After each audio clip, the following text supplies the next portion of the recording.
கபிலதேவநாயனார் அருளிச் செய்த சிவபெருமான் திருவந்தாதி. பாடல் 86. நாவாய் அகத்துளதே நாமுலமே நம் ஈசர் நாவாய்போல் நன்னெறிக்கண் உய்க்குமே.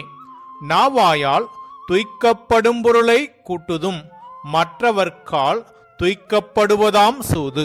இதன் பொருள், வாழ்த்த நா உளதாகவும் அதை கொண்டு நாம் உள்ளோமாகவும் பிறவியாகிய கடலை மரக்கலம் போல நின்று கடப்பித்து நன்னெறியின் பயனாகிய வீடுபேராம் கரையை அடைவிக்க இறைவன் இருக்கவும் நாம் அவனை வாழ்த்துதலைச் செய்யாமல் வாயில் உள்ள அந்த நாவால் சுவைத்து உண்ணுதலையே காலத்தை கழிக்கின்றோம்.